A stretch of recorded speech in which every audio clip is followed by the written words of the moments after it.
They heard sounds that did not exist. They felt pain that no doctor could explain.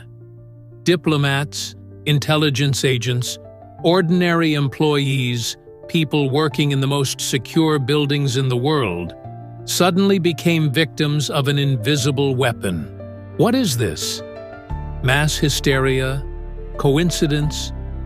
Or a carefully planned experiment on human consciousness? Why do some remain silent, others disappear, and still others lose their minds? Today, we will reveal what officially does not exist. Welcome to a world where the enemy strikes directly at the brain. This is the Havana syndrome.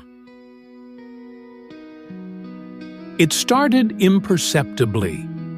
One diplomat complained of a strange headache. Another complained of a feeling of pressure in his ears, as if he were deep inside a submarine. Then someone suddenly lost their sense of direction, and others simply couldn't wake up without feeling dizzy and nauseous. All this happened at the U.S. Embassy in Cuba, in the heart of the capital, Havana.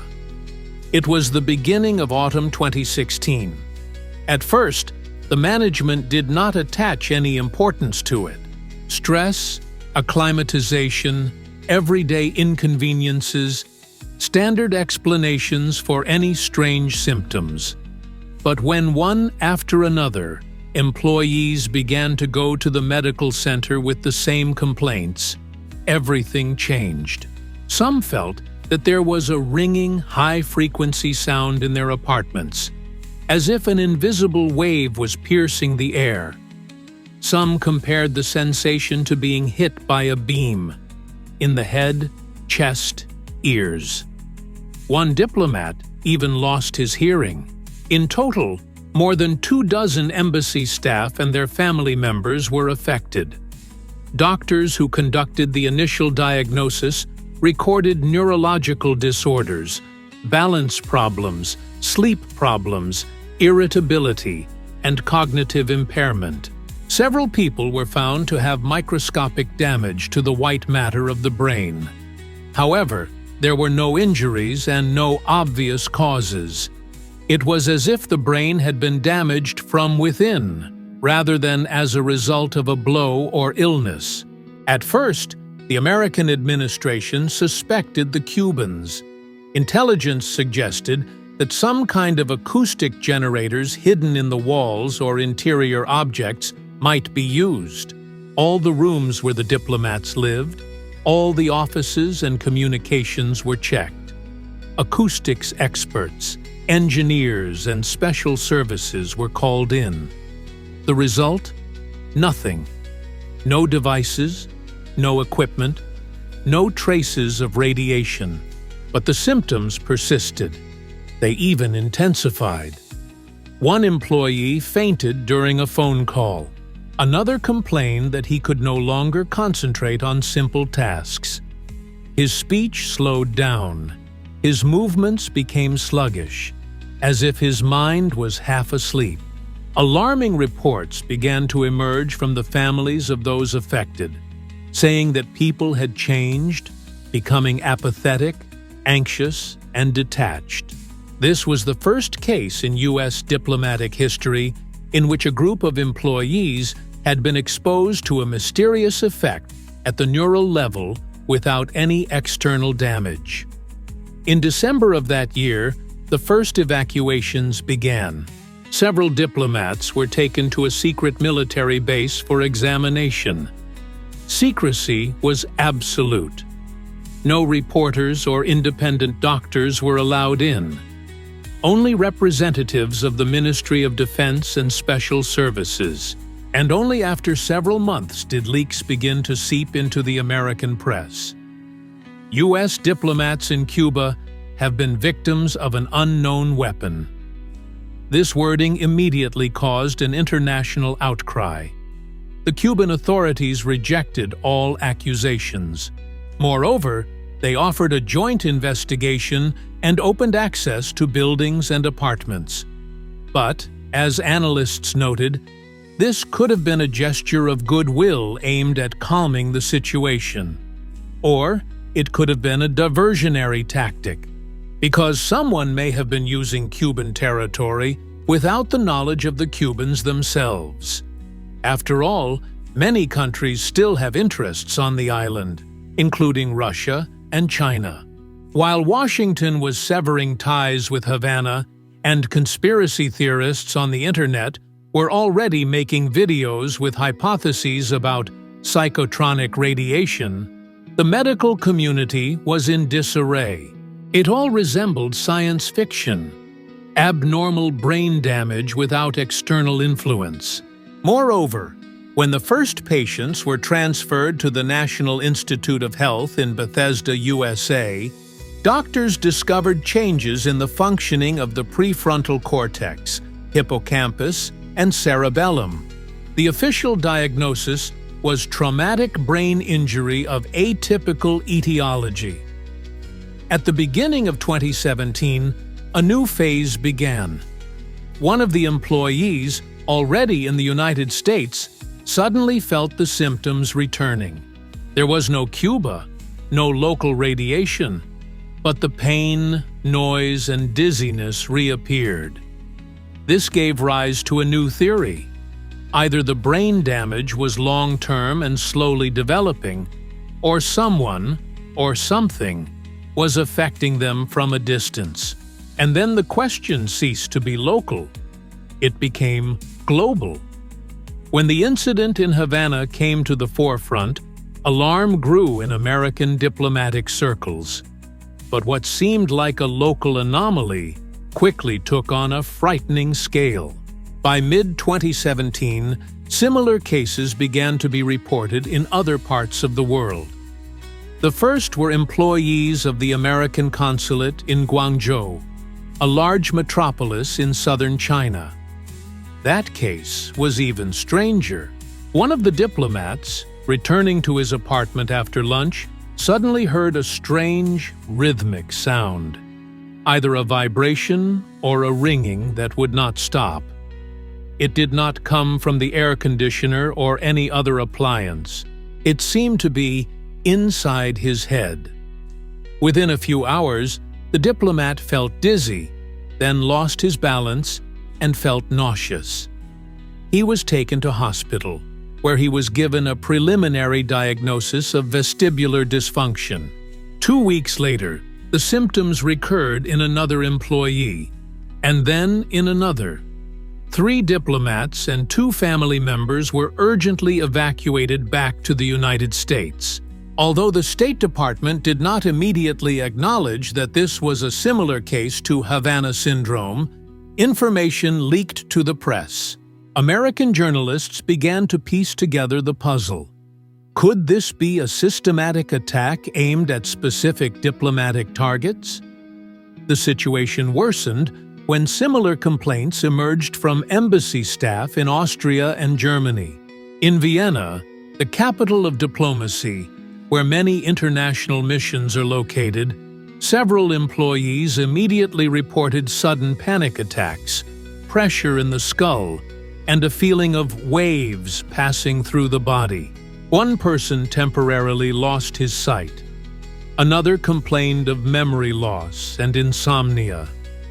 Berlin. Representatives of American intelligence working under diplomatic cover were affected there. Similar symptoms were reported by security officers, sparking a new wave of panic.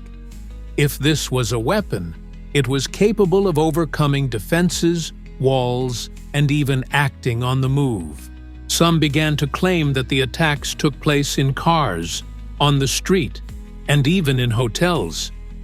The number of cases began to grow. More importantly, all the victims described similar sensations: a high frequency or metallic ringing in the ears, pressure on the temples, shooting pains in the skull, sleep disturbances, memory loss, depersonalization, a feeling as if the mind is detached from the body. Some compared it to the effect of a powerful psychotropic drug administered without their knowledge. Medical reports increasingly included words such as abnormal, atypical, and neurologically inexplicable. Examinations showed abnormalities in the activity of the parietal and frontal lobes, but there were no signs of exposure to radiation, toxins, or infections. None of the standard explanations were confirmed. In this atmosphere of uncertainty, mistrust grew. Some diplomats refused to leave the embassies. Others demanded to be relocated to new apartments, far away from suspicious areas. Families began to request transfers home. Secret channels of communication between embassies began to transmit messages about psychotronic attacks, although no one officially uttered these words aloud. The psychological atmosphere became unbearable. One CIA employee on a mission in Tbilisi, Georgia, reported that after returning to the United States, he began to experience the same symptoms 6 months after his trip. He was soon joined by several other agents who had also worked in former Soviet bloc countries. This led the special services to a frightening conclusion. Perhaps their agents had become the target of a deliberate attack. Slow but irreversible. Some high-ranking officials, who wished to remain anonymous, began to discuss not only defense, but also the possibility of retaliation.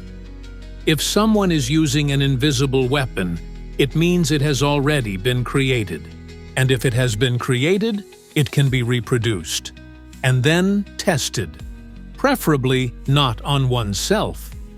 By the end of 2018, cases had been reported in Moscow, London, Colombo, Paris, Kyiv, and even Washington. Although most cases were never officially linked to the Havana syndrome, the number of coincidences in symptoms grew. Under public pressure, the U.S. Congress demanded a report from intelligence and the Department of Defense. Closed hearings began. Their participants later admitted that what they heard made them seriously think about the future of international diplomacy. The question was simple: how to conduct dialogue with states when the agenda includes not only weapons of mass destruction, but also weapons of mass consciousness change.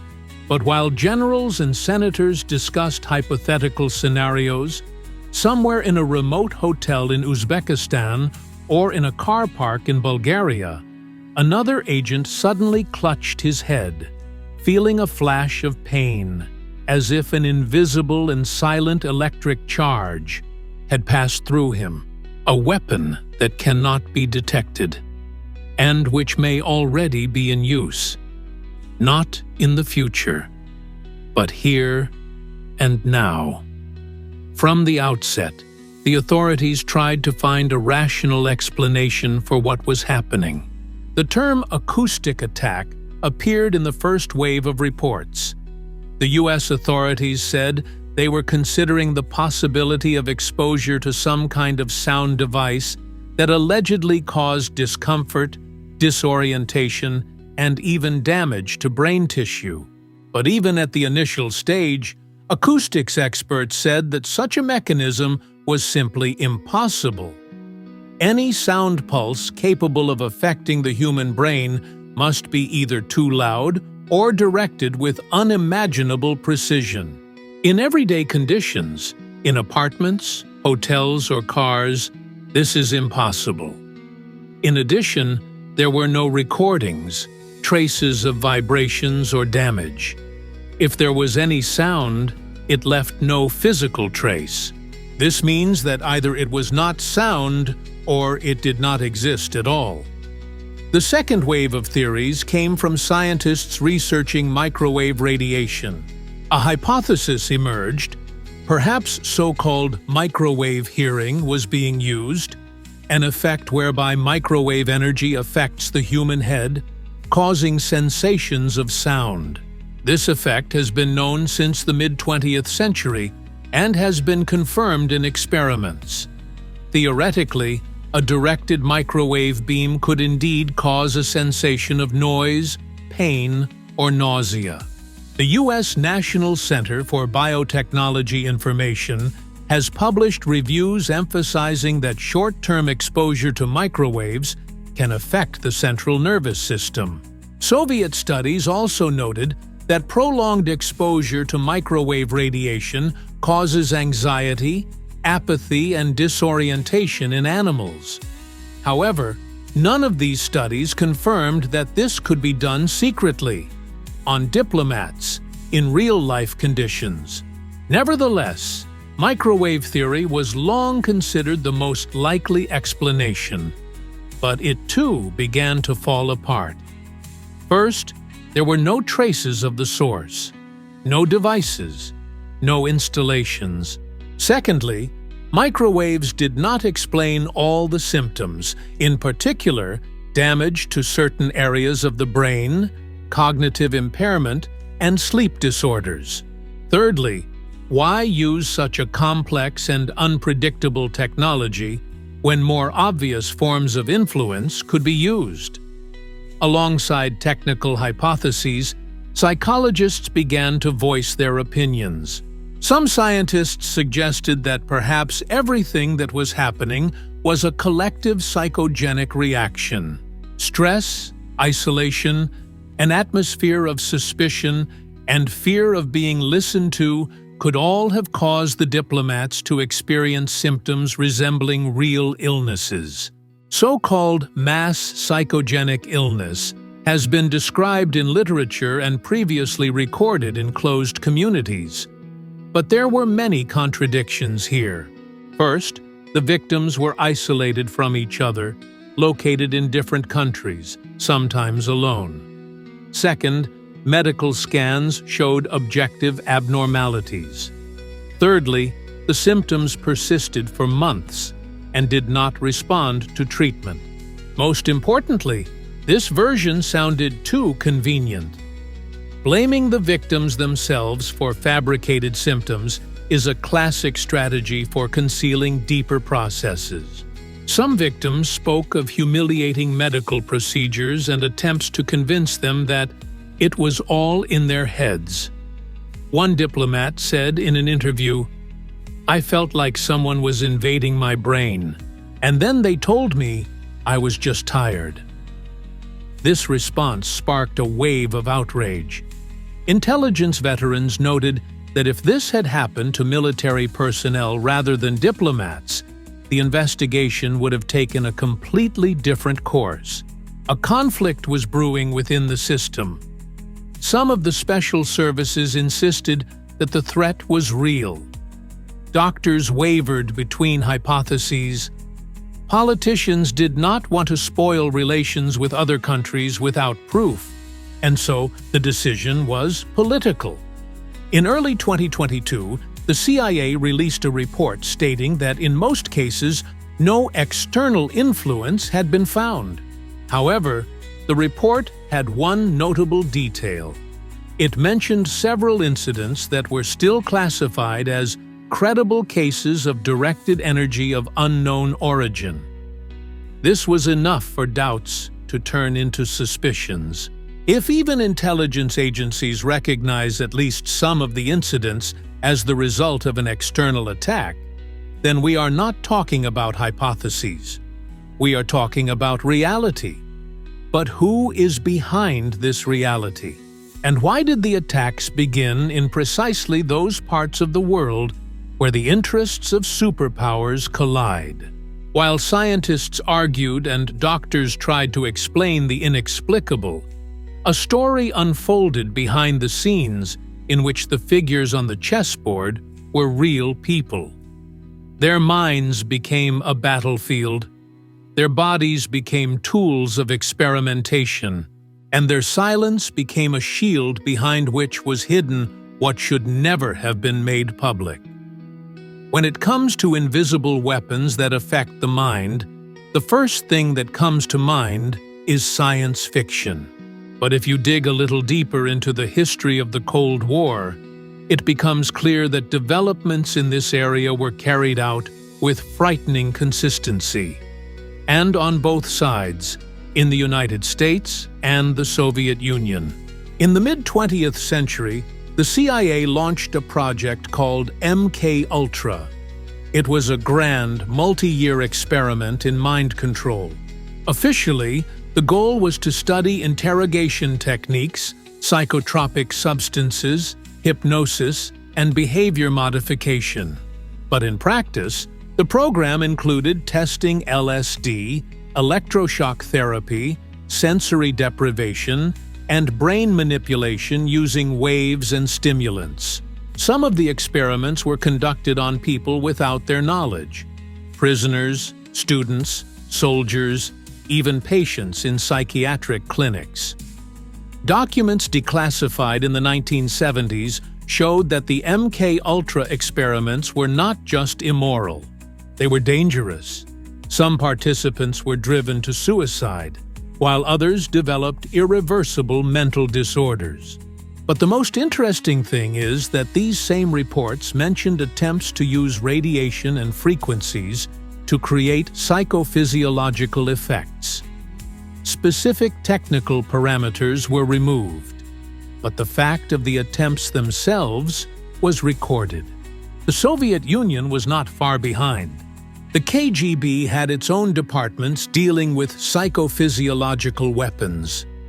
As early as the 1960s, research was being conducted in Moscow and Leningrad on the effects of electromagnetic waves on the human condition. The Institute for Control Problems studied the effects of low-frequency radiation, which was believed to cause fatigue, anxiety, decreased concentration, and suppression of will in test subjects. Such experiments were supervised at the level of the Defense Ministry. The 1970s and 1980s marked a new round in the race, a race for technologies to influence the mind. The American military began testing infrasound generators capable of causing feelings of anxiety and even hallucinations in humans. Such devices were tested in closed laboratories and, according to rumors, in real conditions during protests and riots. But all traces were carefully covered up. Infrasound cannot be heard. It is difficult to detect, but its influence is very real.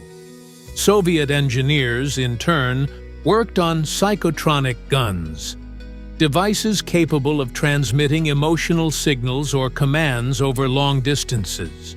Despite the obvious scientific controversy surrounding these ideas, such programs were funded and classified as defense projects in the Soviet Union.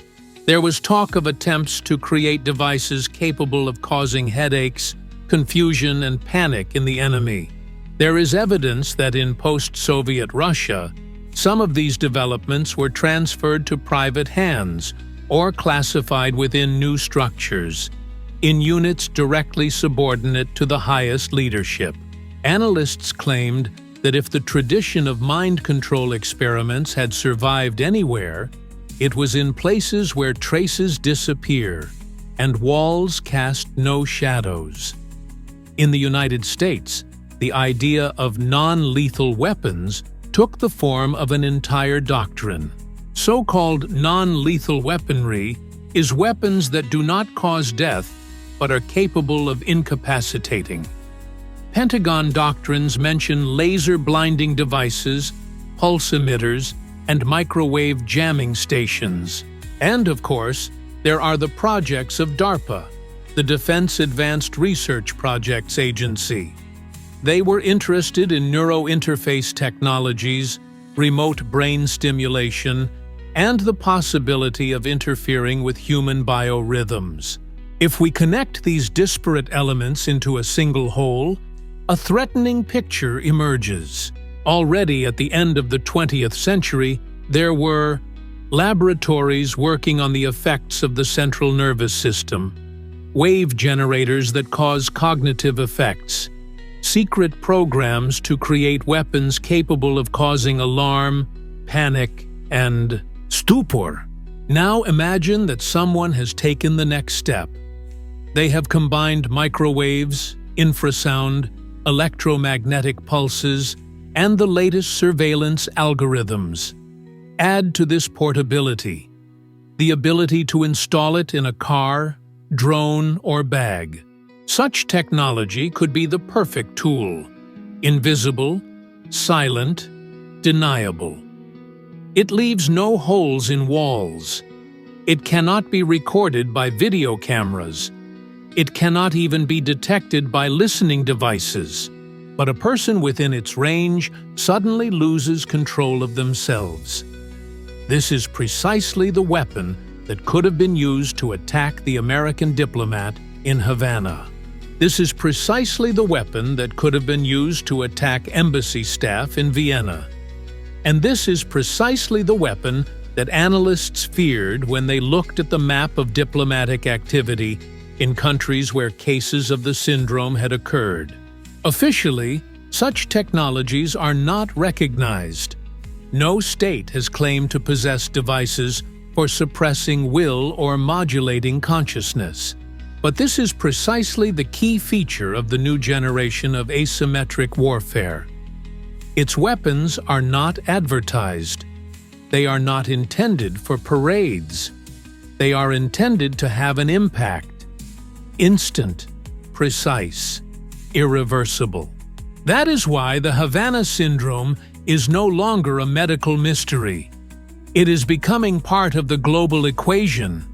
It brings together secret programs, geopolitics, the latest technologies, and the fates of specific individuals. People who woke up one day and could no longer distinguish their own voices from the thoughts imposed on them. In any mystery that hides the potential of a secret weapon, sooner or later the question arises: who benefits from it? Who could gain an advantage from using technology capable of interfering with the human mind? Who is capable of not only creating such a device, but also using it in real diplomatic conditions, risking an international scandal? The first thing analysts noticed was the timing. The first cases occurred in Havana in 2016, a year after relations between the United States and Cuba began to gradually normalize. Barack Obama pursued a policy of reset. Consulates were opened, and the question of lifting the embargo was raised.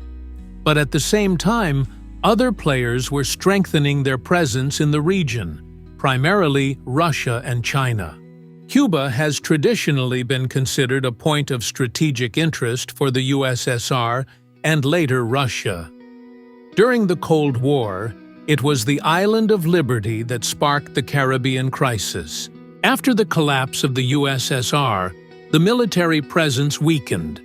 But in recent years, there have been reports of technical cooperation, investments, and even the possible restoration of a radar base in Lourdes.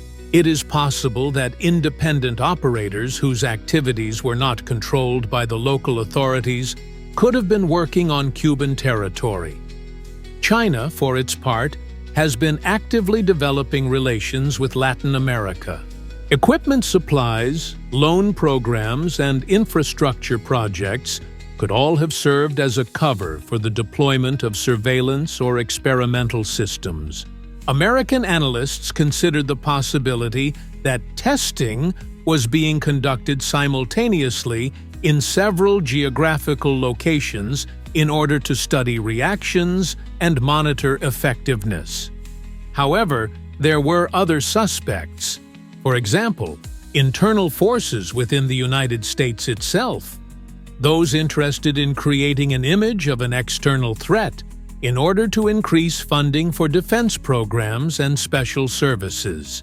The incidents involving Havana syndrome pushed public opinion towards the idea that an invisible war was being waged against us, which meant that emergency measures, new budgets, and new technologies were needed. Remember, It was after the first wave of incidents that Congress increased funding for DARPA programs, took measures to protect diplomatic missions, and effectively gave the green light to the development of countermeasures in the field of cognitive security. Major military contractors received orders to create mobile radiation detection systems, jammers, and personal microwave blockers. Money flowed. Fear acted as a catalyst. But even if we assume that the Americans played along with the situation, creating additional hysteria, this does not negate the reality of the threat. There are too many coincidences, too many different regions, too many similar symptoms, and most importantly, representatives of allied countries began to appear on the list of victims. This means that the impact was either out of control or was carried out by a third party, without regard for the diplomatic consequences. Some theorists pointed to Iran, North Korea, and Israel, but it is unlikely that these countries have the technical resources to create such sophisticated equipment. A much more likely version was that the attacks were carried out by a network, not a single state, but a group of interested parties, possibly a transnational structure with access to technology, laboratories, and specialists. Private intelligence companies operating outside the legal framework, or even isolated factions within existing states that are not subordinate to official centers of power. This version seemed frightening but plausible. In modern geopolitics, power is increasingly fragmented. Special services operate autonomously. Private contractors gain access to experimental devices, and unofficial groups, such as former mercenaries or retired analysts, can implement their own scenarios. For them, human consciousness is as much a resource as data or oil. It is also telling that cases of influence began to occur not only in countries where the United States faced opposition, but also where it was negotiating, conducting covert operations, or preparing to change strategy. The Havana syndrome arose where there was movement, where decisions were made, where the people who were attacked could influence policy. This is precisely what led to the conclusion that this was not about chaos. This was about a controlled process. Finally, there was another level, the technological one. Experts working with microwaves spoke of characteristic traces, resonance, reflections, directed waves, and these traces were indeed found. But as soon as it came to official examination, the traces disappeared. The reports were classified. The materials disappeared. The people who wrote the reports refused to comment. This sent an important signal. Whoever was behind the incidents had the resources not only to carry out the attack, but also to cover it up. This was not a lone individual with a prototype. This was an organization, and if it is operating, then it has a goal. This means that we are not dealing with a medical mystery. We are dealing with a precedent of a hidden war in which the human brain has become a new theater of war. While the official authorities wavered between cautious statements and claims of a lack of evidence, independent investigators began to operate outside the state structures.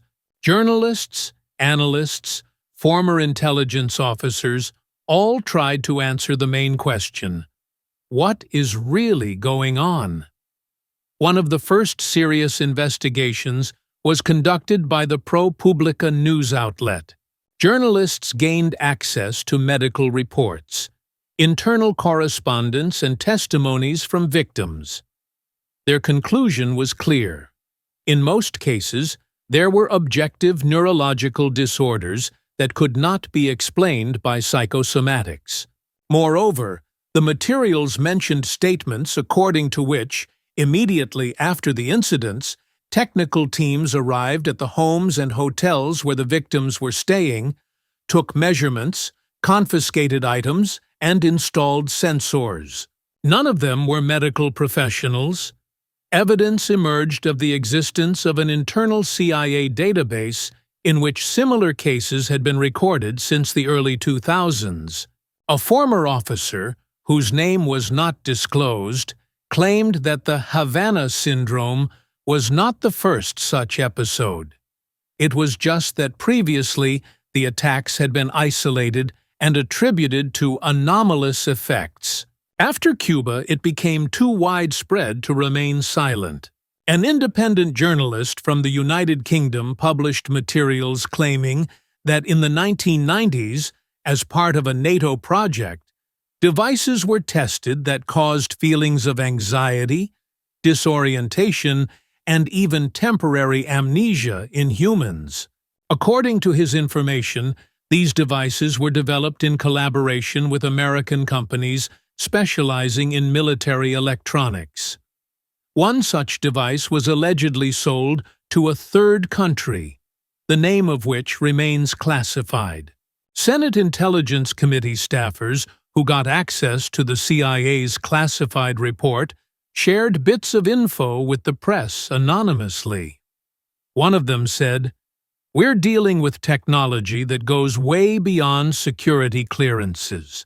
It leaves barely noticeable traces, requires minimal infrastructure, and strikes at the most vulnerable: the human mind. If this is not the weapon of the future, then what is?"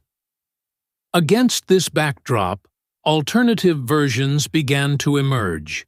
One of them is the hypothesis of a third force intervening in the conflict of interests between the United States and China. Supporters of this theory claimed that the attack could be the work of a private technology group acting on behalf of shadow corporations or disillusioned elites.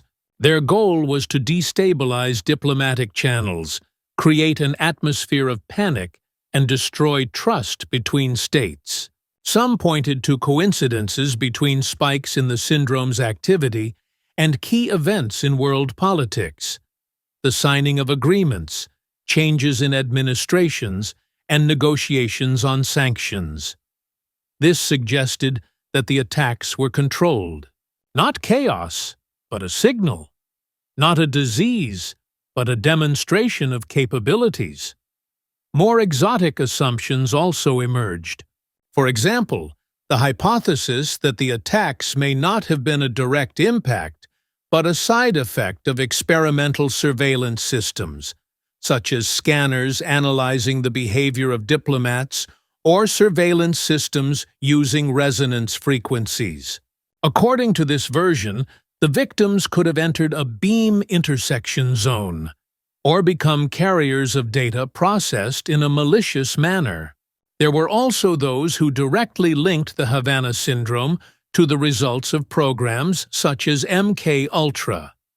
One former NSA employee said in an interview, "What was tested in the 1960s has not disappeared.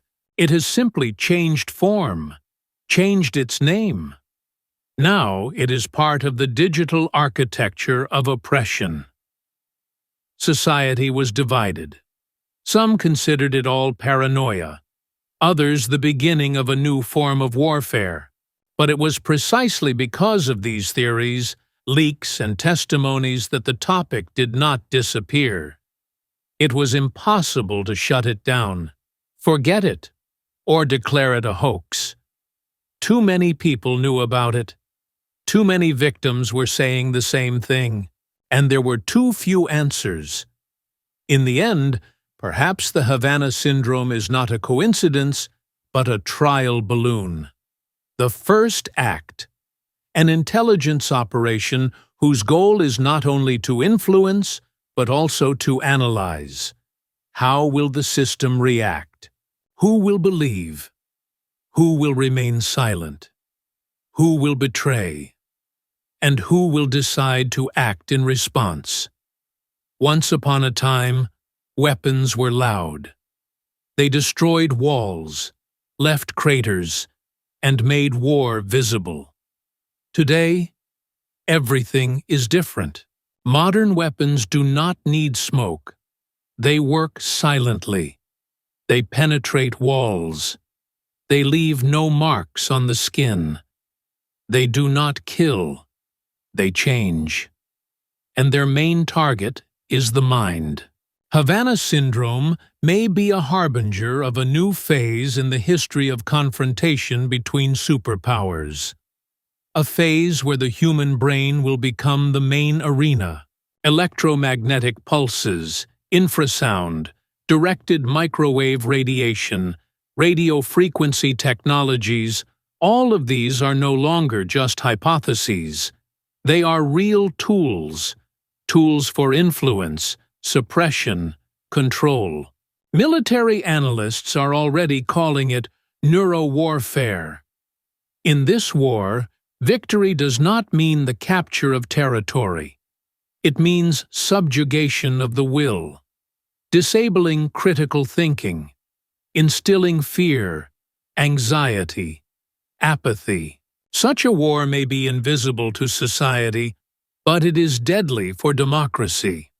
Because a person who is unaware that their mind has been altered is incapable of resistance. Fears are increasingly being voiced that suppression technology could be used not only against diplomats, but also against the population. Microscopic generators installed in buildings, public transport, and on billboards, influencing behavior through mobile networks, Wi-Fi, and satellite channels.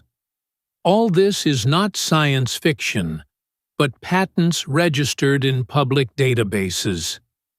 The future that seemed impossible yesterday is becoming part of reality today. And if experiments on consciousness used to be hidden behind laboratory walls, they are now coming out into the open, under the guise of treatment, protection, marketing, entertainment. But the goal is the same: influence. The Havana syndrome is not the end, but the beginning. A trial run, a demonstration, perhaps even a warning. From whom? That remains a mystery. But one thing is clear: if a weapon can change perception, it will first be directed at those who ask questions. This means that today, more than ever, one skill is essential: the ability to think critically. Because that is the last thing that remains when everything else has been attacked.